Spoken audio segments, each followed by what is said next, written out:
आज श्रीमद् भगवत गीता के तीसरे अध्याय के श्लोक नंबर 5, 6 एवं 7 का अध्ययन करेंगे और इसमें दिए हुए ज्ञान और सुविचार को अपने जीवन में उतारने की कोशिश करेंगे। तो जानते हैं 5वें श्लोक में क्या दिया हुआ है।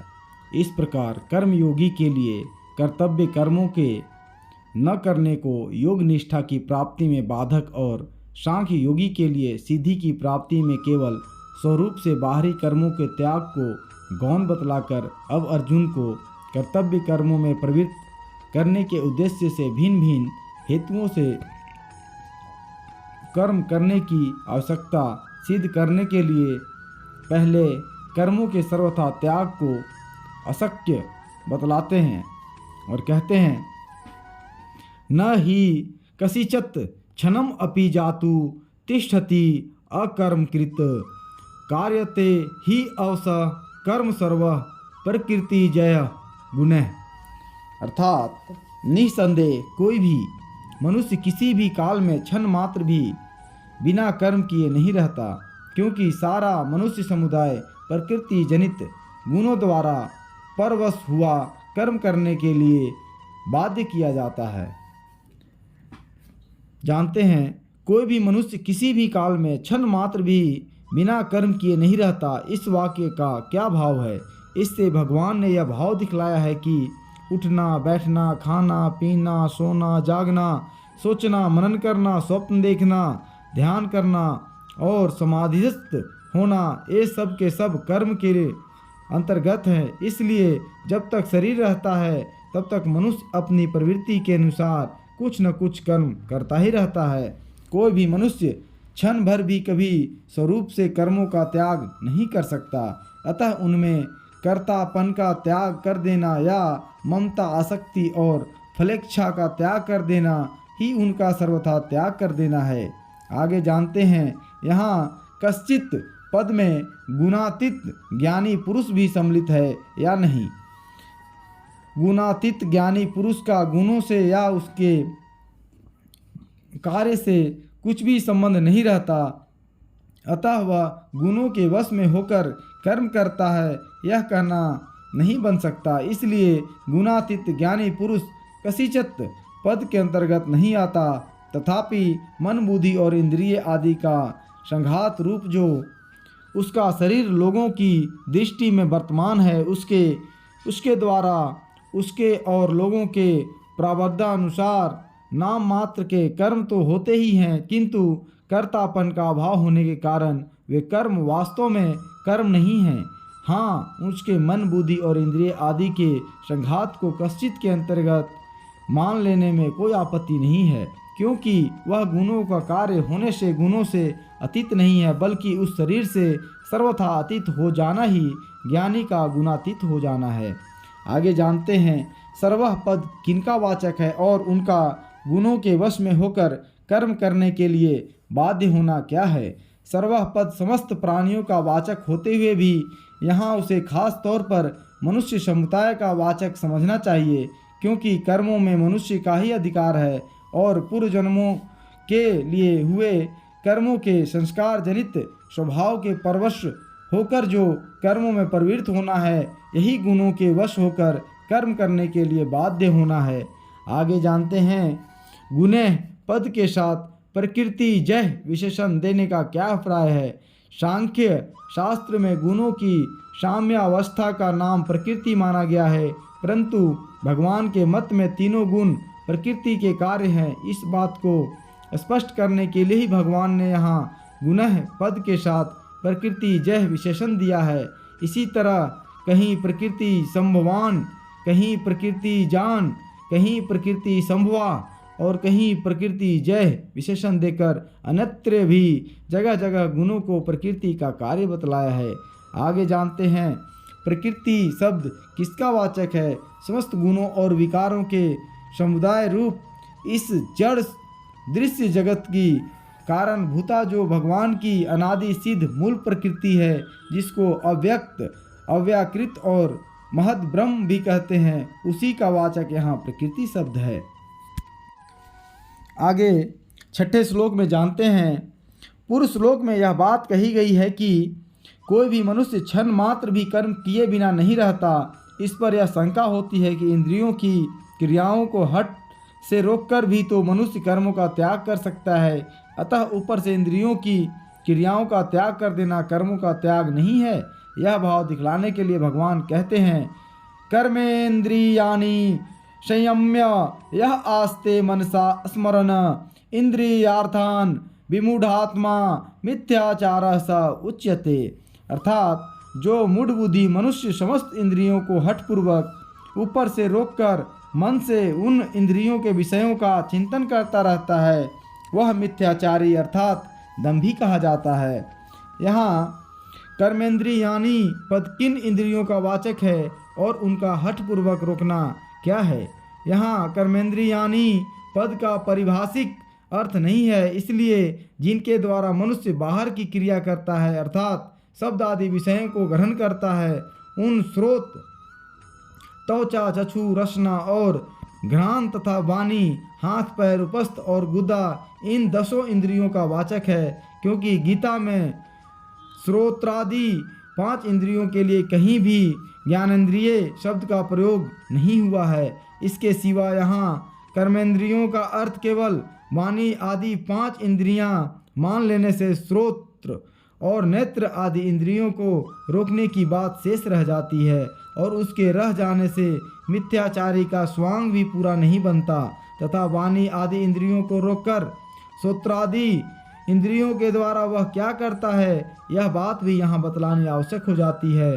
किंतु भगवान ने वैसी कोई बात नहीं कही है, एवं अगले श्लोक में भी कर्मेंद्रियों द्वारा कर्मयोग का आचरण करने के लिए कहा है, परंतु केवल वाणी आदि कर्मेंद्रियों द्वारा कर्मयोग का आचरण नहीं हो सकता, उसमें सभी इंद्रियों की आवश्यकता है।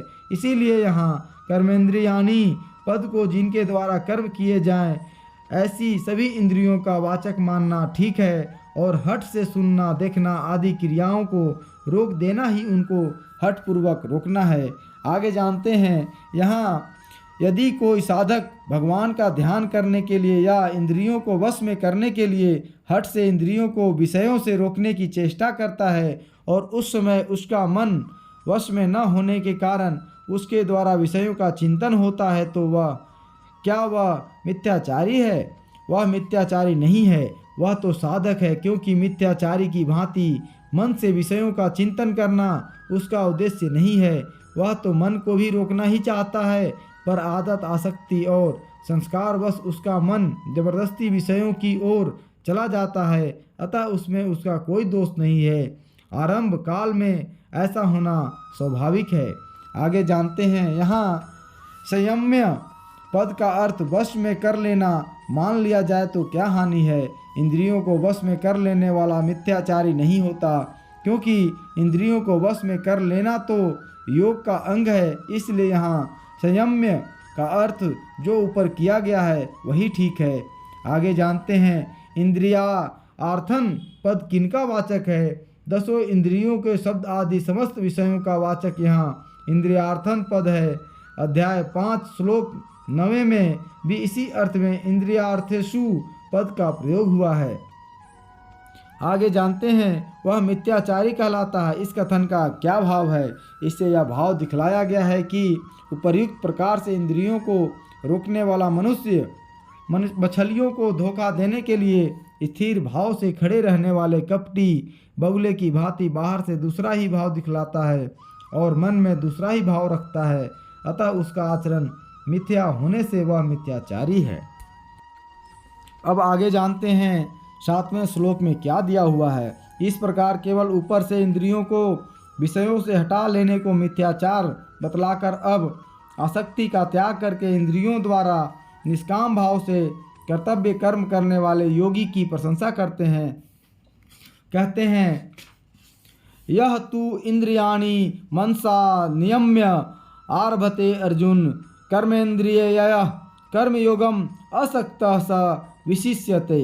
अर्थात, किंतु हे अर्जुन, जो पुरुष मन से इंद्रियों को वश में करके अनासक्त हुआ समस्त इंद्रियों द्वारा कर्म योग का आचरण करता है वही श्रेष्ठ है। यहाँ तू पद का क्या भाव है? ऊपर से कर्मों का त्याग करने वाले की अपेक्षा स्वरूप से कर्म करते रहकर इंद्रियों को वश में रखने वाले योगी की विलक्षणता बतलाने के लिए यहाँ तू पद का प्रयोग किया गया है।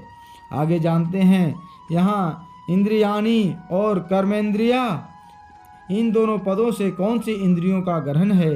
यहाँ दोनों ही पद समस्त इंद्रियों के वाचक हैं, क्योंकि न तो केवल 5 इंद्रियों को वश में करने से इंद्रियों का वश में करना ही सिद्ध होता है, और न केवल 5 इंद्रियों से कर्मयोग का अनुष्ठान ही हो सकता है, क्योंकि देखना सुनना आदि के बिना कर्मयोग का अनुष्ठान संभव नहीं। इसलिए उपर्युक्त दोनों पदों से सभी इंद्रियों का ग्रहण है। इस अध्याय के 41वें श्लोक में ही भगवान ने इंद्रियाणी पद के साथ नियम्यमय पद का प्रयोग करके सभी इंद्रियों को वश में करने की बात कही है। आगे जानते हैं यहाँ निमय पद का अर्थ वश में करना न हो लेकर रोकना लिया जाए तो क्या आपत्ति है। रोकना अर्थ यहाँ नहीं बन सकता, क्योंकि इंद्रियों को रोक लेने पर फिर उनसे कर्मयोग का आचरण नहीं किया जा सकता। आगे जानते हैं समस्त इंद्रियों द्वारा कर्मयोग का आचरण करना क्या है। समस्त विहित कर्मों में तथा उनके फल रूप इस लोक और परलोक के समस्त भोगों में राग द्वेष का त्याग करके एवं सिद्धि असिद्धि में सम होकर बस में की हुई इंद्रियों के द्वारा शब्द आदि विषयों का ग्रहण करते हुए जो यज्ञ दान तप अध्ययन अध्यापन प्रजापालन लेन देन रूप व्यापार और सेवा एवं खाना पीना सोना जागना चलना फिरना उठना बैठना आदि समस्त इंद्रियों के कर्म शास्त्रा विधि के अनुसार करते रहना है, यही समस्त इंद्रियों के कर्म योग का आचरण करना है। दूसरे अध्याय के 64वें श्लोक में इसी का फल प्रसाद की प्राप्ति और समस्त दुखों का नाश बतलाया गया है। आगे जानते हैं स विशिष्यते का क्या भाव है। क्या यहाँ कर्म योग योगी को पूर्व श्लोकों में वर्णित मिथ्याचारी की अपेक्षा श्रेष्ठ बतलाया गया है।